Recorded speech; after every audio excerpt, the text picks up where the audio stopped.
புதுச்சேரியில் கடைகளை உடைத்து திருடிய பிரபல கொள்ளையினை ரெட்டியார்பாளையம் போலீசார் கைது செய்துள்ளனர். புதுச்சேரி ரெட்டியார்பாளையம் காவல் நிலைய எல்லைக்குட்பட்ட பல்வேறு இடங்களில் கடைகளில் திருட்டு போனது. இது சம்பந்தமாக போலீசார் வழக்கு பதிந்து விசாரணை நடத்தி வந்தனர். இந்த நிலையில் கடைகளை உடைத்து திருடிய பிரபல திருடன் குமார் என்கின்ற ஓகை குமாரை இன்று போலீசார் அதிரடியாக கைது செய்தனர்.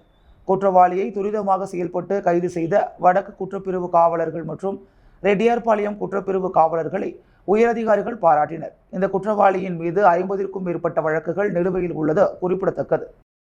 புதுச்சேரியில் தவறவிட்ட ஆந்திராவை சேர்ந்தவர்களின் மணிப்பரிசை கீழிருந்து கண்டெடுத்து காவல் நிலையத்தில் ஒப்படைத்த கண்ணாடி கடை வியாபாரியை போலீசார் வெகுவாக பாராட்டினர். ஆந்திராவை சேர்ந்த வினோத், லதா ஆகியோர் கடந்த 14ஆம் தேதி புதுச்சேரிக்கு சுற்றுலா வந்தனர். அப்போது லதா மணிப்பரிசை தவறவிட்டார். அதில் 8000 ரூபாய் பணமும் 11 கிராம் நகையும் இருந்தது. இதையடுத்து அவர்கள் அளித்த புகாரின் பேரில் ஒதியஞ்சாலை போலீசார் விசாரித்து வந்தனர்.